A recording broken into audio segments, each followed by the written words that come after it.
We'll give it a couple minutes to let people join, and we've already got one. Hello, welcome. Got a couple already. Sounds good. Welcome, welcome. As I was saying, we're gonna give people a few minutes to join in. We've got a great presentation this morning, I'm sure. I'm excited for us to get into it.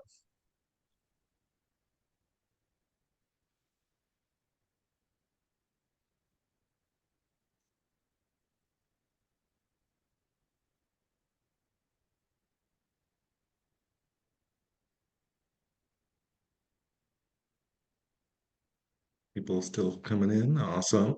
Welcome. Oh, all right.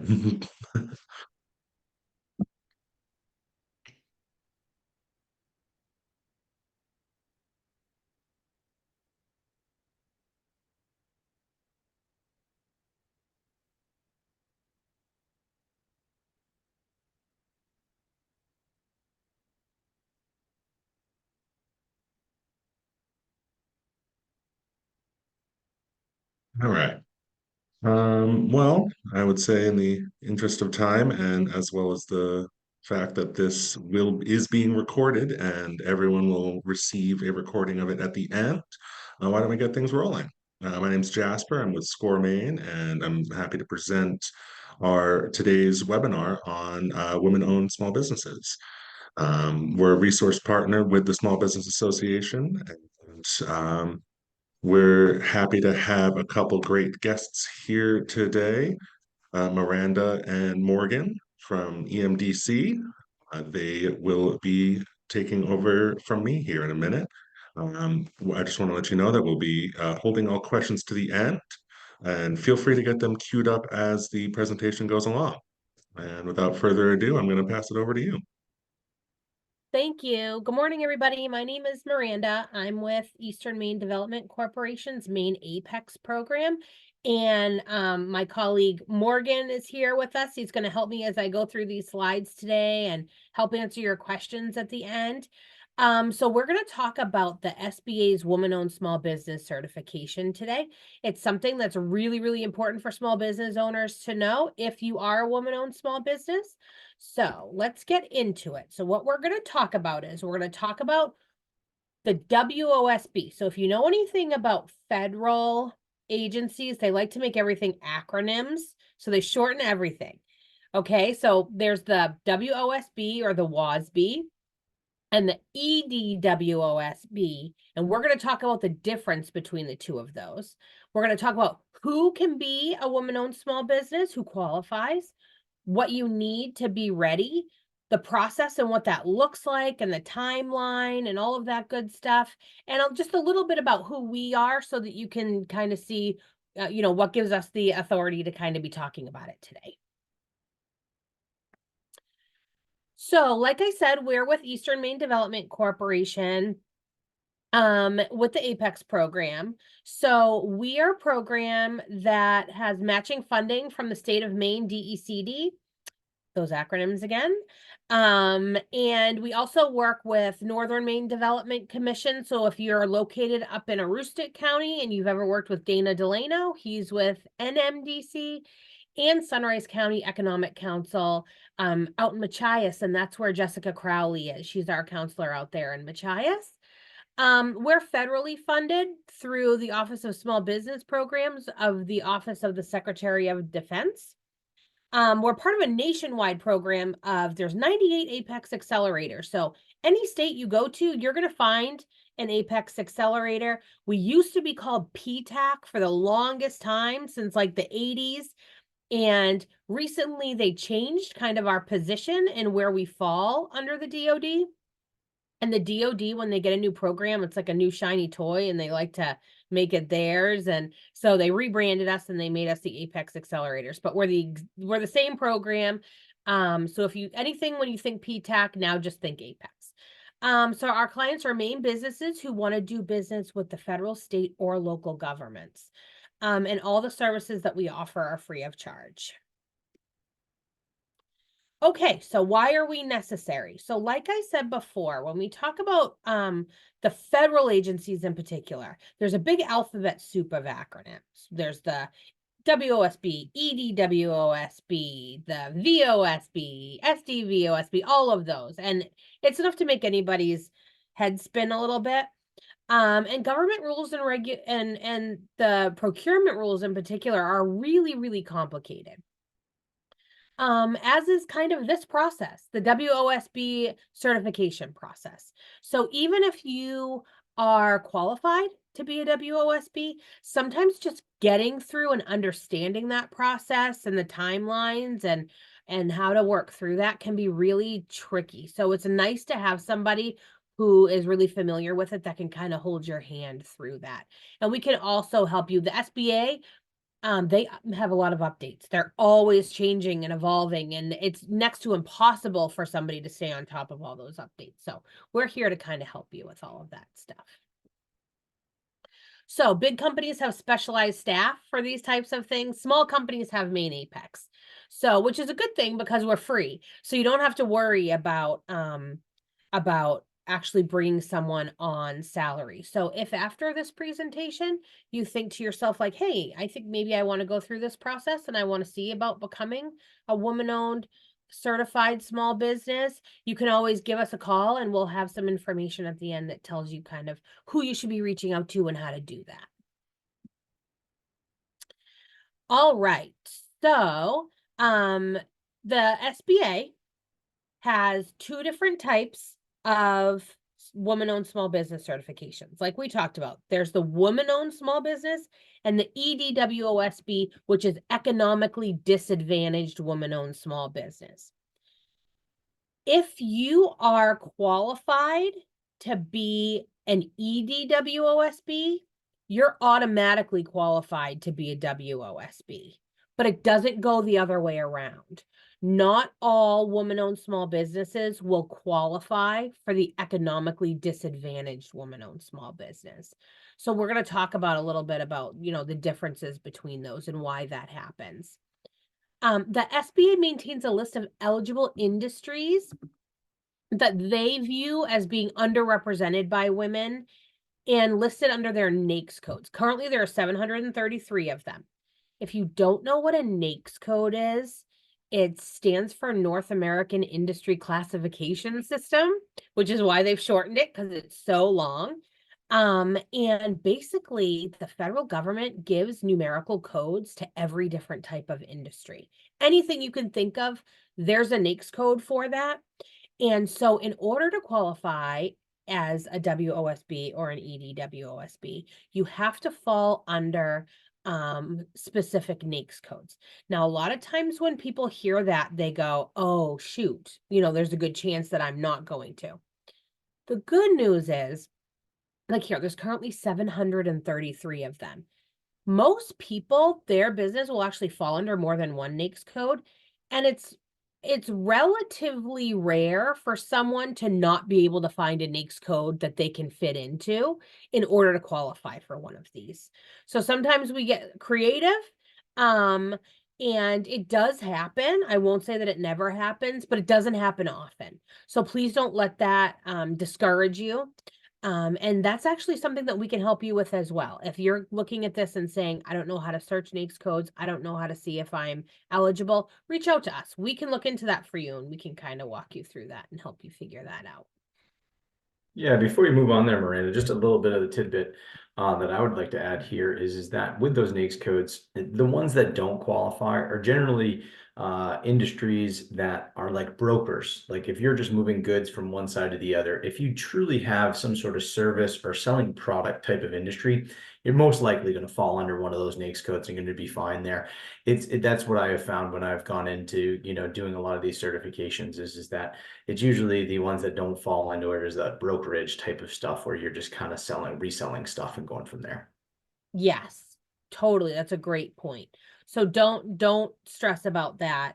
9.8 times out of 10, we're going to be able to 100%. find you a NAICS code that's going to work for you. So we assist with the certifications, okay? So it's not just WOSB certifications that we can assist you with. We can do HubZone, veteran-owned small business certifications. And the reason that these certifications are worthwhile to go through the process, because it is a relatively complicated process and it does take quite a while for it to go through. But the reason that it's valuable is because the federal government in particular has certain quotas, I guess, that their goals that they intend to hit for doing business with these type of certified small businesses. So small business in general, if you're a federal agency and you're a contracting officer and you're looking to fill a contract, you know in your mind that 23% of the businesses you should be awarding contracts to should be small. They should just be small businesses across the board. As long as they're small, it will count towards that 23%. Now, 5% should not only be small businesses, but they should be woman-owned small business who are certified through the SBA. And because they have those goals that they need to reach, sometimes when contracting officers put out a solicitation, they'll put it out as a specific set-aside contract, meaning they'll put it out and say, only WOSB certified companies are eligible to bid on this contract. And those are great because what it does is it really narrows down the competition. So particularly if you're going to be looking at a solicitation that's taking place in the state of Maine, a lot of businesses who don't want to travel to the state of Maine, they're not from here, they're already out of the competition. Okay, so now you're just down to Maine businesses, maybe New England businesses that are looking at that. But then if it's put out under a WOSB, not only does it have to be a woman-owned small business, but it has to be a woman-owned small business that's certified through the SBA. And a lot of people, I'll get contacted, and Morgan, I don't know if this is true for you in Southern Maine, but I will get contacted by businesses that say, yep, I'm a woman-owned small business. For us, a woman-owned small business is very different than a woman-owned certified small business. So a lot of times people think all I have to do is be a woman-owned small business and I'm going to qualify for those set-asides. But that's not the case. It has to be, you have to go through the certification process, because there's a number of ways that people like to classify themselves as a WOSB, when in reality, their business doesn't hit the guidelines that the SBA has put forward that really constitutes them being a WOSB. So, there's also, go ahead, Morgan. Oh yeah, no, one of the other things I was going to say is yeah, you may be sitting there and being like, well, maybe federal contracting is not what I am intending to do, and kind of going from there with my business at this point in time. And why would I go forward with getting the certification? And so these things are great. This is what the federal government is really kind of aspired. The SBA has put these certifications together for. But what I have found, you know, talking about the businesses that I've worked with here in Southern Maine for this certification, is that a lot of other businesses are buying with intention these days, and they want to see a business not just claiming that they're women-owned small business or a veteran-owned small business, but where's the certification for that? Because it verifies that, and then they can actually report that out themselves. My favorite example of this is I was actually recently working with a small coffee shop in Portland, Maine, and a Burundi Star, and she had opened a second location in the Unum building out of Congress Street. And the reason why she was getting the certification is because Unum themselves, as a large corporation, wanted to report out how much they were spending with small business, and a woman-owned small business in particular. So she had actually just finished her certification that we've been working on over this past year. And, you know, so now she can go back to Unum and being like, hey, I'm a woman, you know, here's my certification. Now that board is so pumped. They're going to long-term, they've built a whole facility for her within the building, all those types of things. So there's a lot more intention with that. I mean, I've got plenty of stories of that, but that go beyond just the federal space. So if you're sitting here going like, oh, these numbers are great, they don't really apply to me because I don't do work in the federal space at this point in time, or I don't intend to do work in the federal space.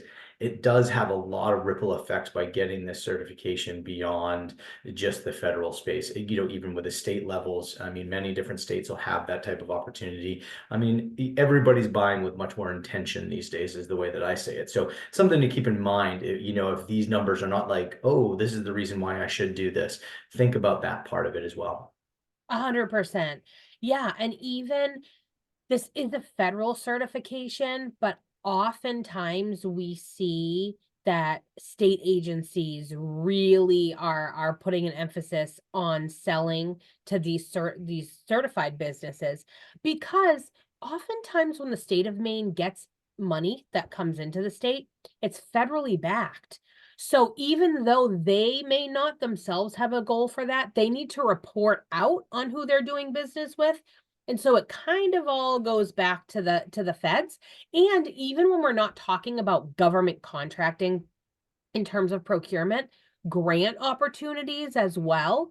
Through EMDC, we just finished up our domestic trade grant awards that went out, and there was a leaning on there towards certified businesses, because that's what it was, federal money, and that's what they wanted to see.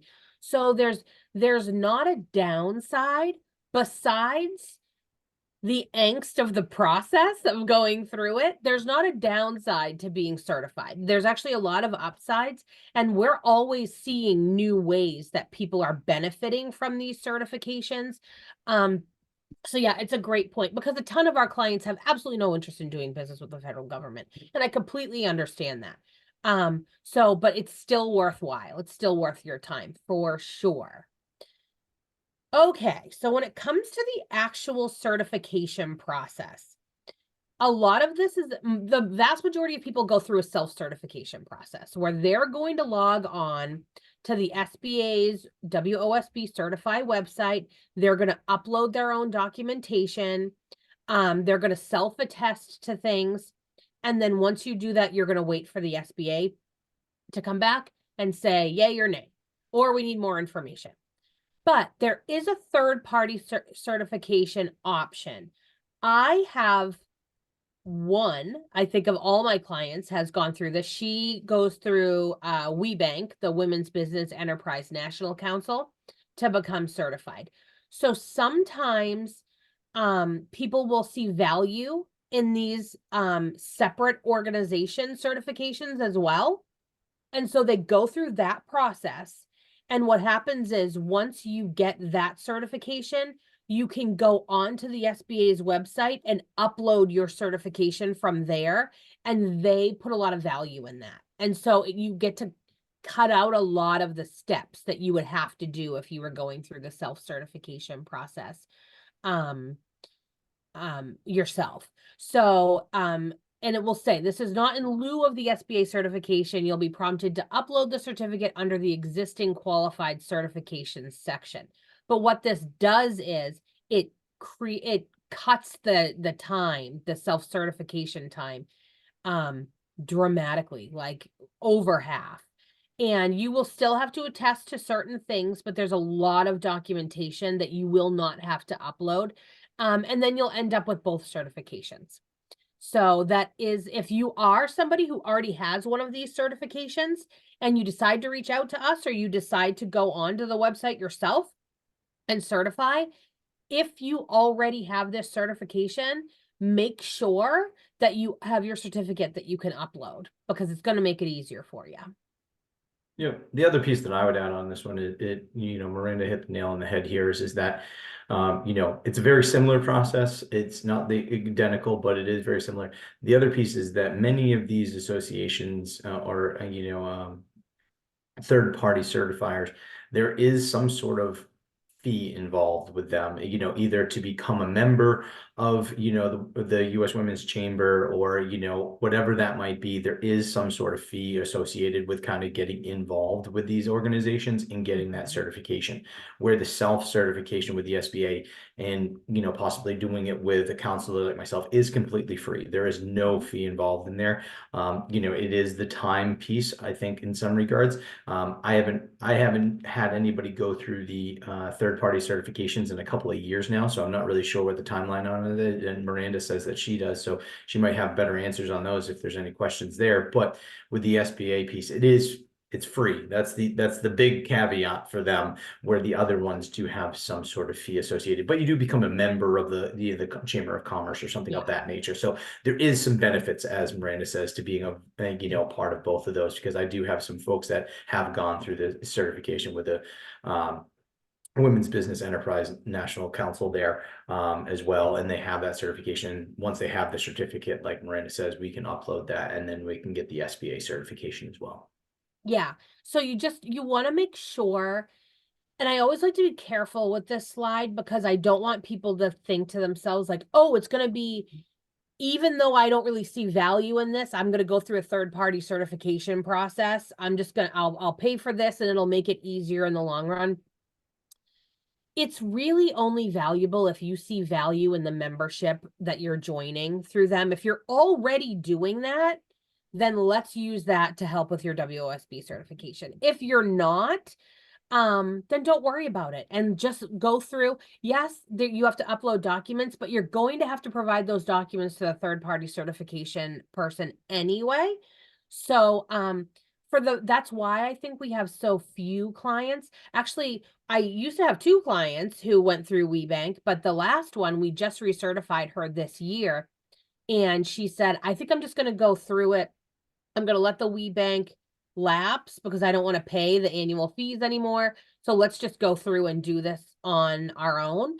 And she reported to me that it was pretty much the same amount of documentation and uploads. So if you do not find value in these separate from the WOSB certification, then don't worry about it. It's absolutely not necessary.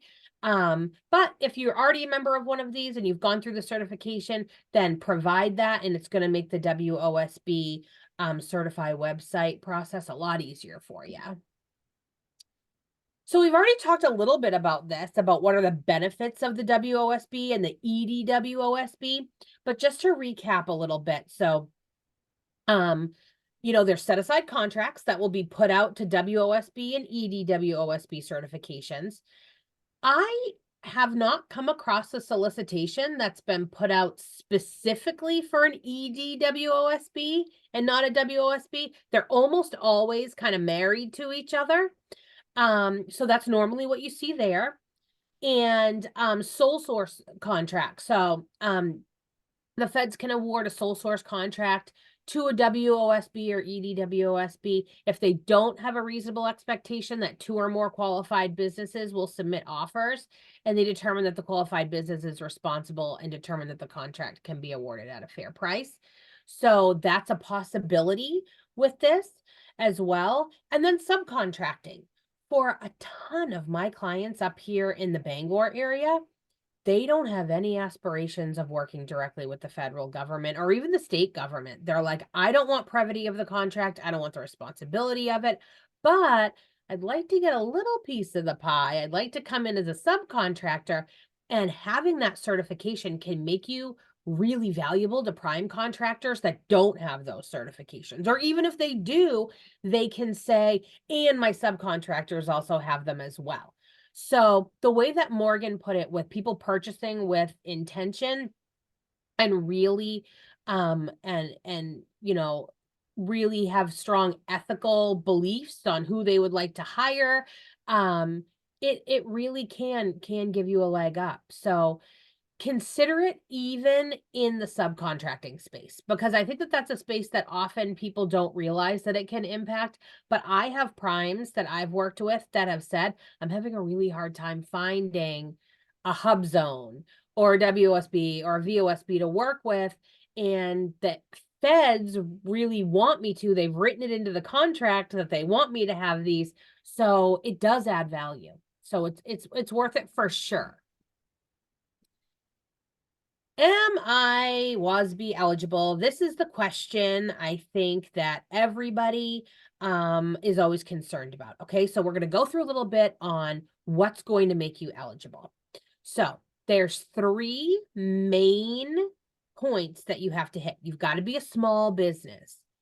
That's according to the SBA size standards based on your NAICS code. So remember when we talked about the NAICS codes, how they give codes for every industry. The reason they do that is because what the government considers small varies based on industry.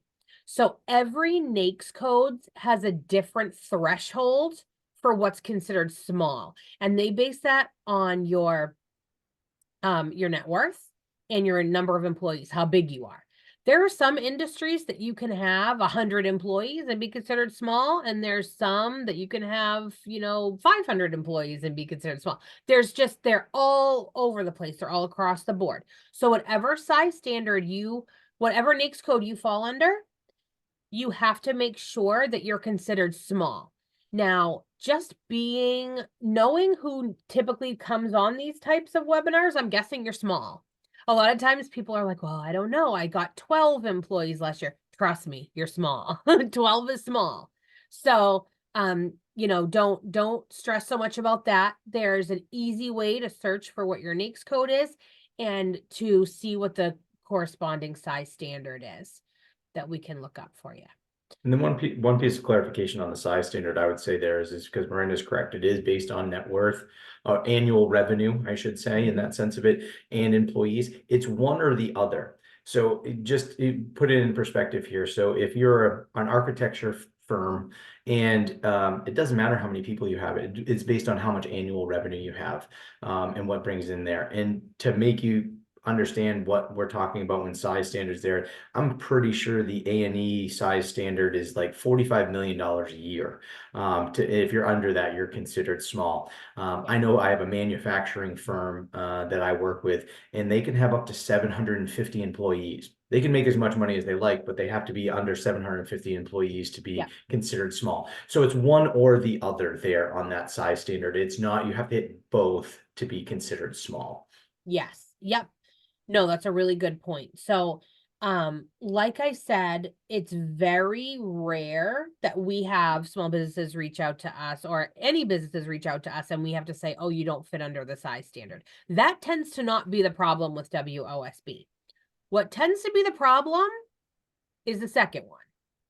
51% owned and controlled by women who are US citizens. Okay, so 51%, when you set up your business, and you're registering with the Secretary of State, you have to have, say you're a husband and wife, and you're going to open a business together. So often I see in my area 50-50 partnership. And then they come and they say, but my wife owns half of it. And I say, well, how comfortable are you giving her 1% more than you? Because if you don't, you're not going to qualify.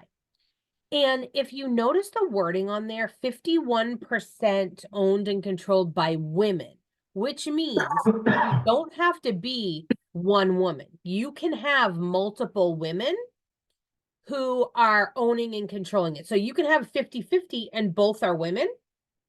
You can have like 3 women that own a business together, all of that, as long as 51% is owned and controlled by women who are US citizens.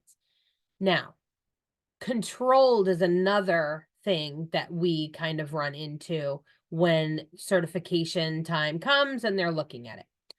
The owners who are the female owners must manage day-to-day operations and make long-term decisions.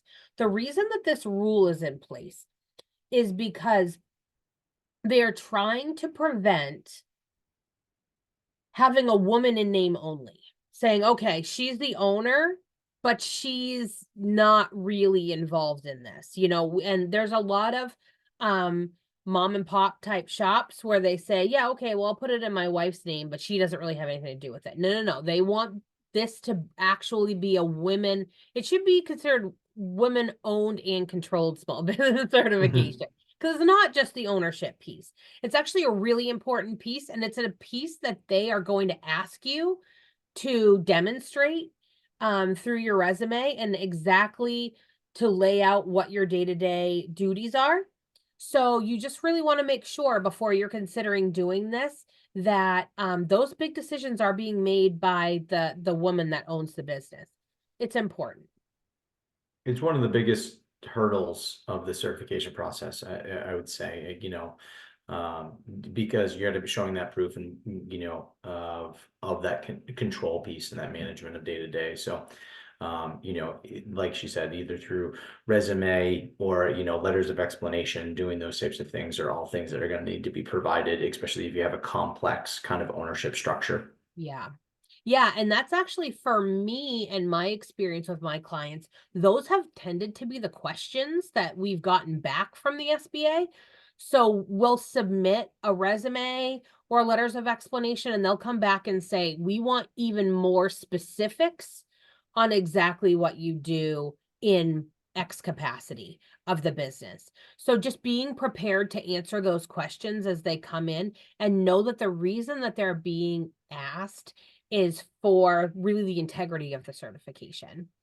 100%. So where do you do it? Like, where do you even get started on this? Well, like most things in 2024, you do it online.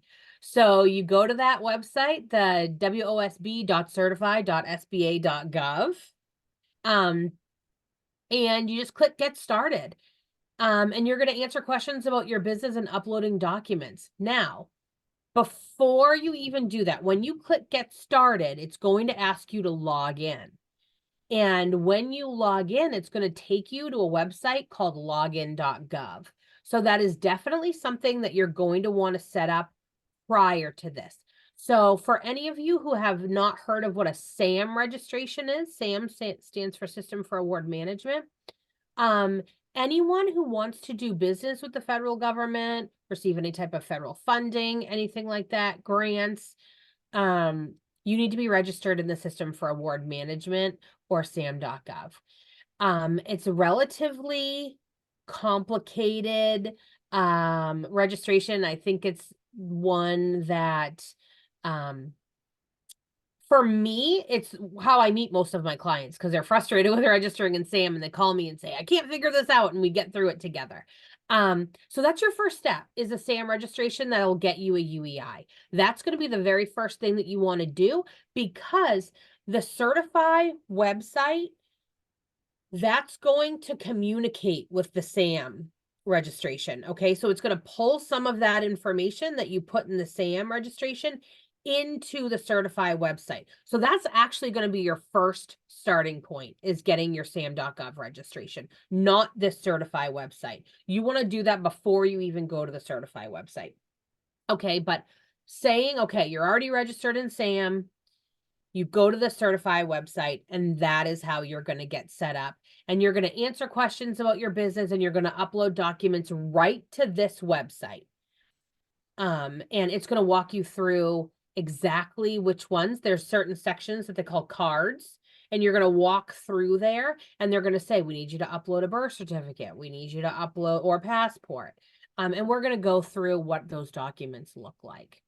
One thing I would also just kind of add in there is we were talking about the third-party certifications as well, and you're going to need a SAM or a cage code registration to do that as well with that third-party certification. And that's also where you're going to go to upload that certificate and going through that process. So you're ultimately going to end up back there at some point in time to do that.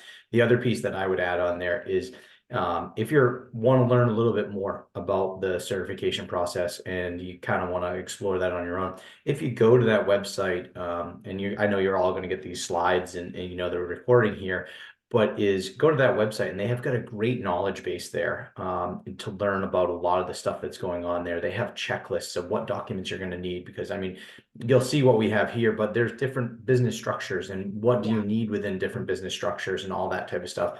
It's a really great website. They have videos. They have a lot of good knowledge-based stuff that can help you prepare before really starting this journey of getting the certification as well. Yeah, definitely. These are documents needed that general documents that everyone's going to need, regardless of whether you're a corporation, you're an LLC, you're a sole proprietor. But as you get further into the registration, that's where they kind of diverge a little bit. If you're a corporation, they're going to get more into, your stakeholder documents and all that type of stuff. So first things first, SAM.gov registration. Okay, let's pretend you've done that. You get your SAM registration, you log into the WOSB.certified.sba.gov website, and they're going to want you to prove that you're a US citizen. So you're going to upload your birth certificate or your naturalization papers or your passport. Okay. It can be an either or type of thing. You don't have to do both. Talking about that point, I just want to jump in real quick because I just actually had this happen this week, is what I'd like to say on this one is that for many women-owned small businesses and women, they do a name change at some point in time, right? So like if you're uploading a birth certificate, you want to make sure it's the same name that you're actually using with your certification, or you making sure it's this, you know, if you have a different one on your passport and those types of things. So you want to make sure that there is, you know, pieces to that as well with the name change, especially with the women-owned small business certification. There is generally a lot of name changes with marriages and stuff like that. So just something to think about as well when you're looking at that proof of citizenship piece. Yeah, and it's always good to get that done before you start the process. Nothing is more frustrating than you go in and you start it and you go, oh, I didn't have this, and now I've got to go back and get that. So trying to think ahead of it with a lot of government registrations and certification processes, especially if a business has been around for a long time, like maybe you got incorporated in the 80s, you'll be like, well, I don't actually know what the structural paperwork has listed and how is my name listed on there, and I got married in 98 and did I change it here and here. So really knowing what's listed on all of your documentation and making sure that it's all cohesive and identical to each other is going to be really important.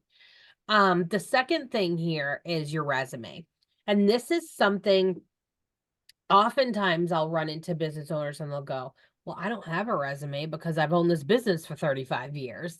So I don't really have one on there. And so unfortunately, or fortunately, however you look at it, you need to put one together. So you put it on there, and even if you don't have more than what your business is, maybe you inherited the business from your family and you just have that piece, making sure what they're looking for is that under your employment that you are involved in the day-to-day operations. This is where a lot of that information is going to come from. They're going to be looking and they're going to say, okay, are they involved in, you know, daily operations? Are they making all the financial decisions? What's happening here? So that's really where you're going to detail that. And I've also had a lot of people upload more general resumes. We always get hit back from the SBA saying we need more detail in this resume.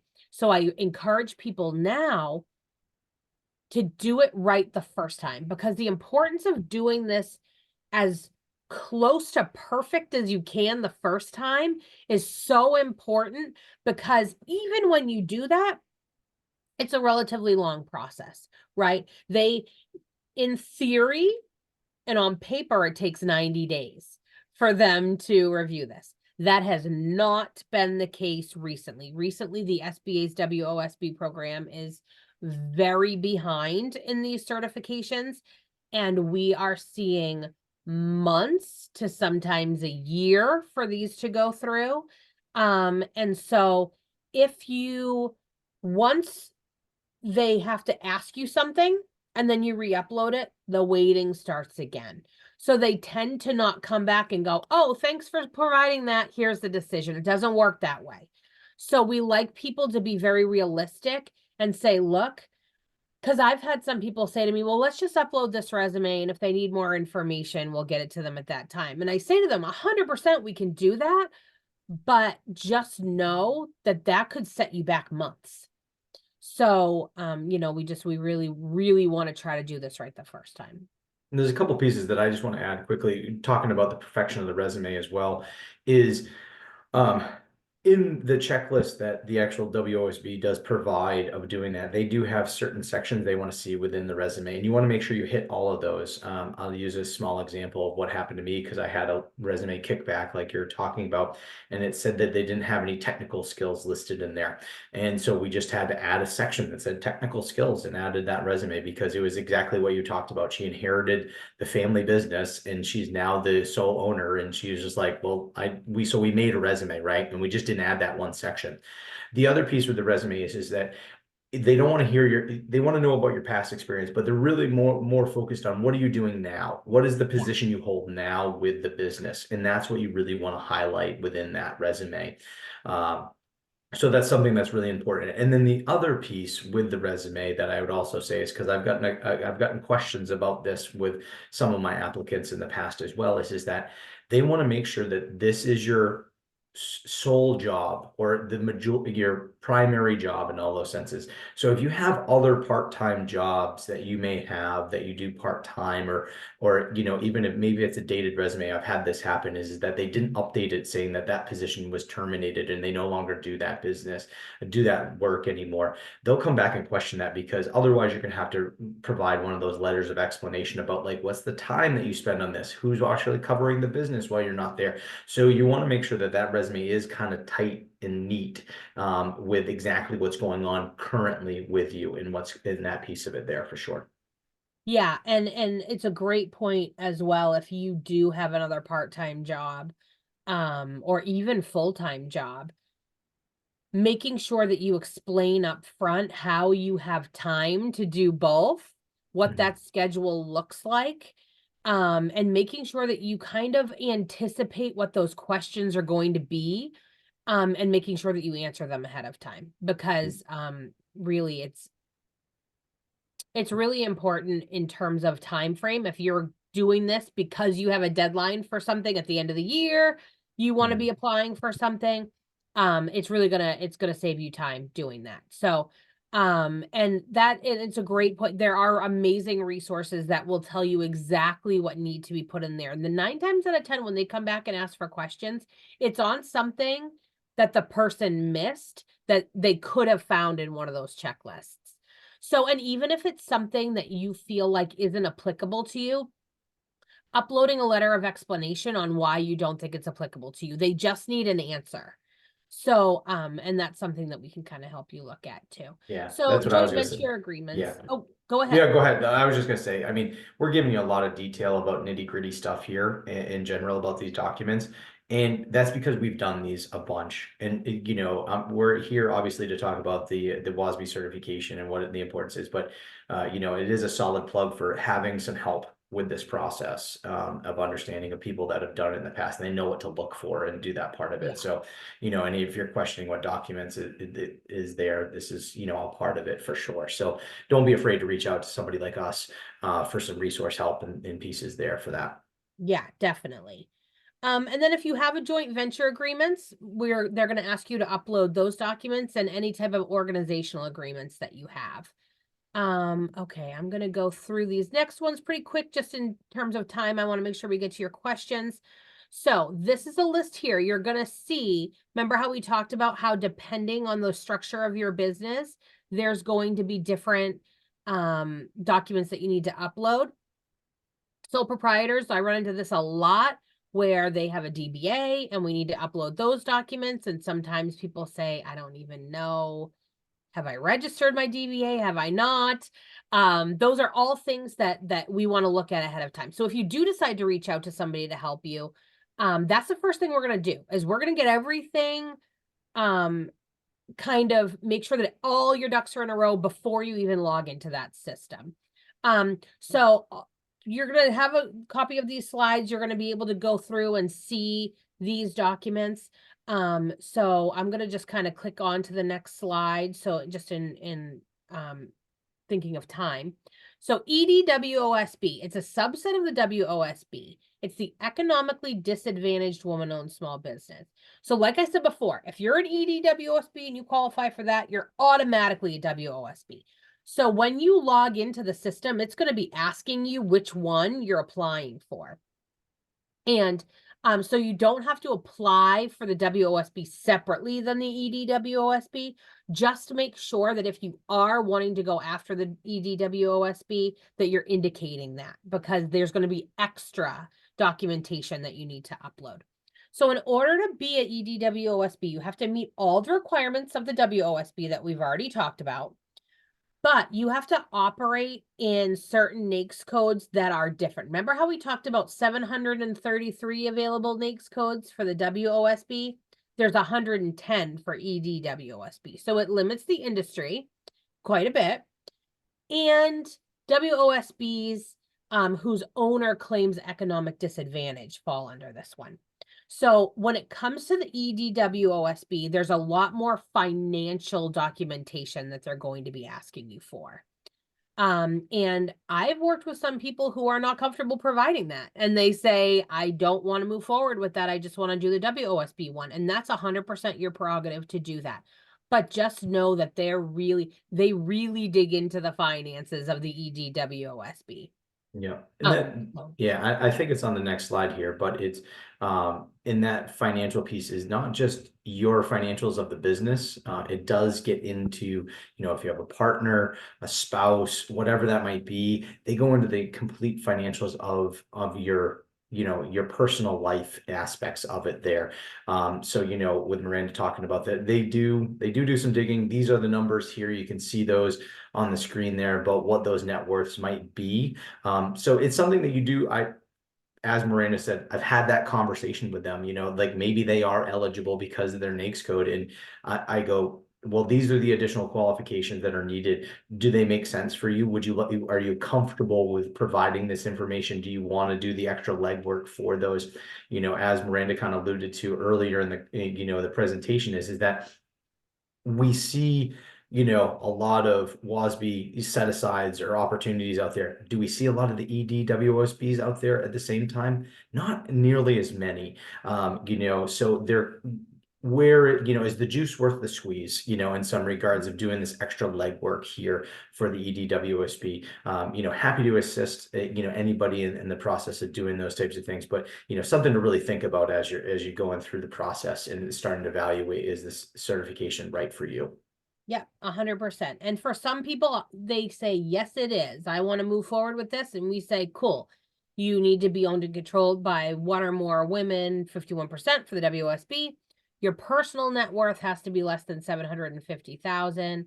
Each woman has to have 350,000 or less in adjusted gross income. So as you see, the WOSB isn't looking at your personal finances. This is looking at personal finances versus the business.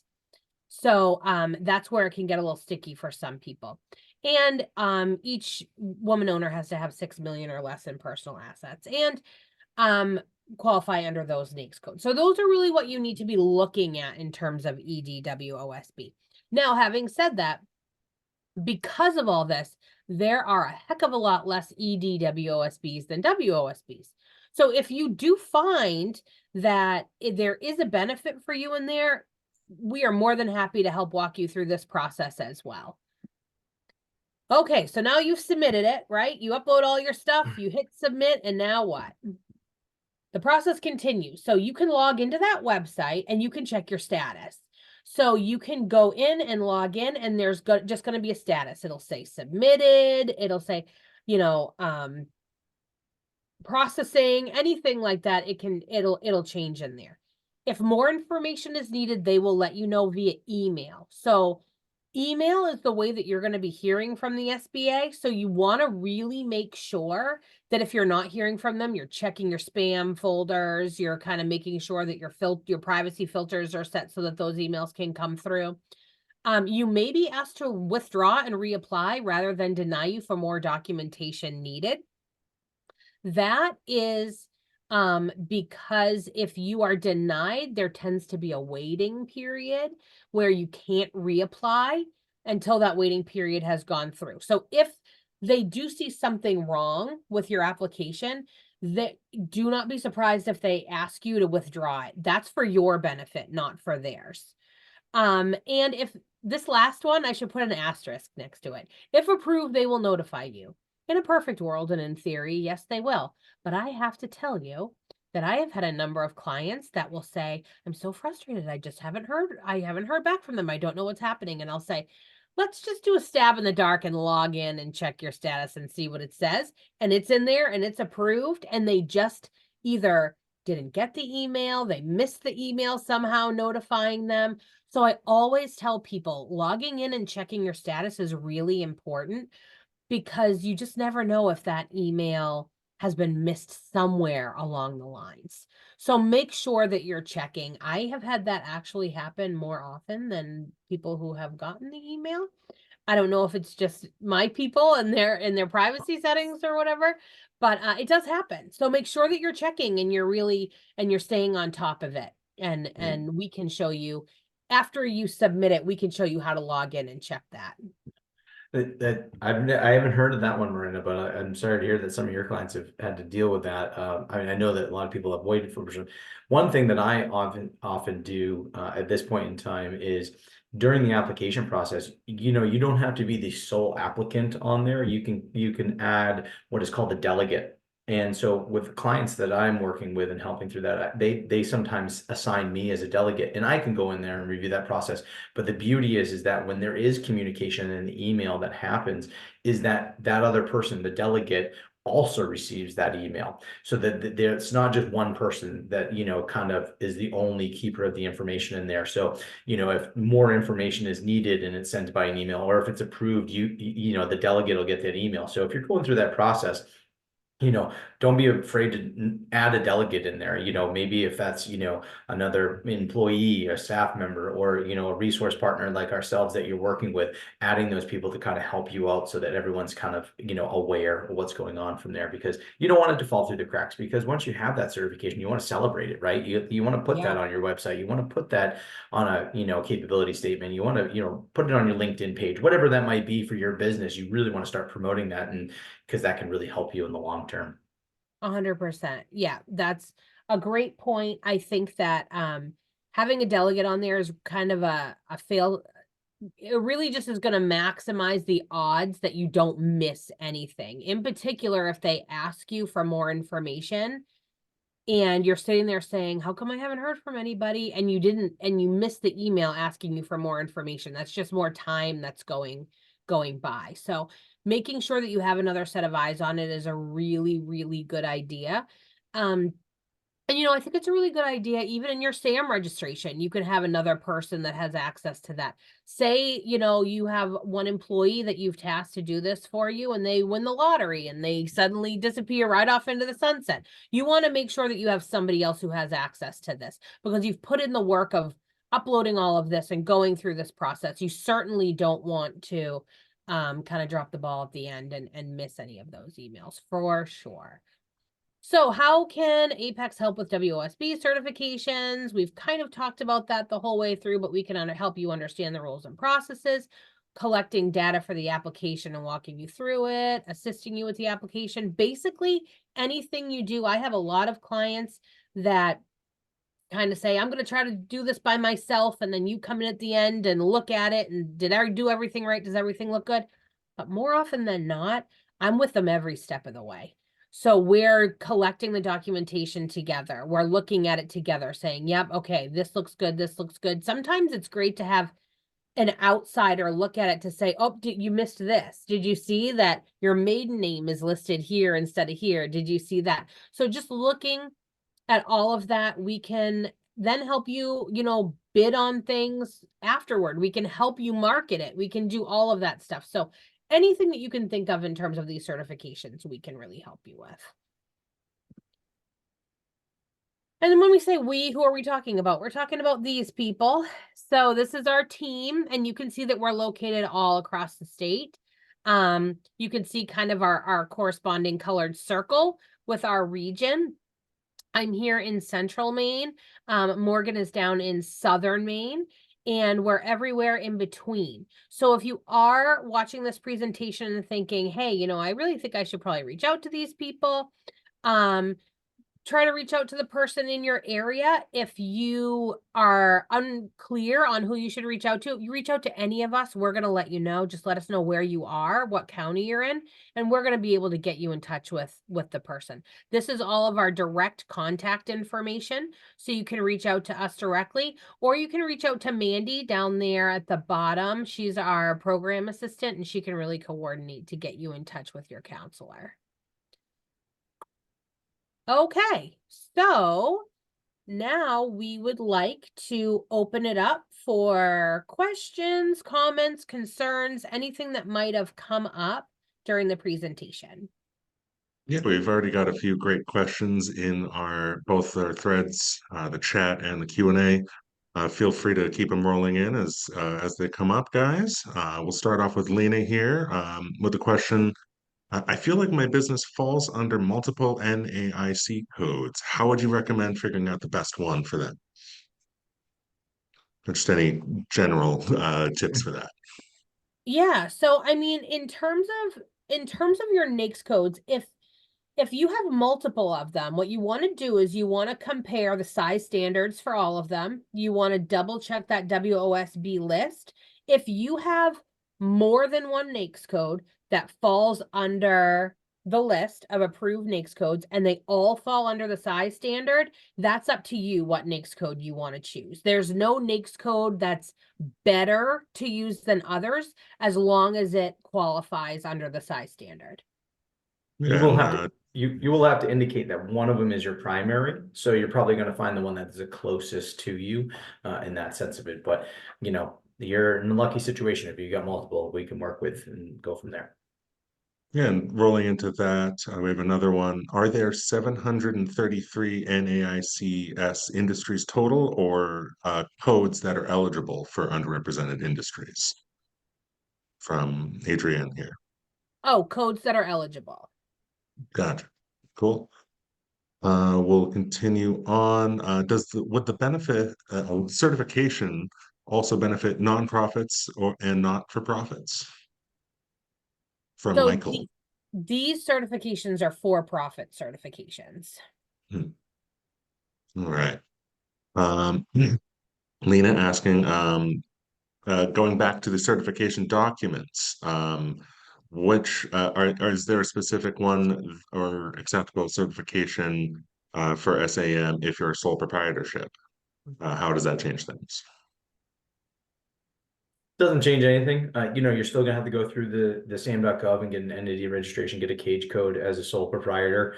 And then, you know, the documentation is just going to be a little different as we kind of illustrated there for the sole proprietor, maybe a DBA or something of that nature. But being a sole proprietor is not going to be, you know, a hurdle for getting this certification in any way, shape, or form. No, and if you don't have a DBA and you're just registered under your name, then that's how you that will just be your business is your name. Exactly. So nope, Yeah. that happens all the time. Cool.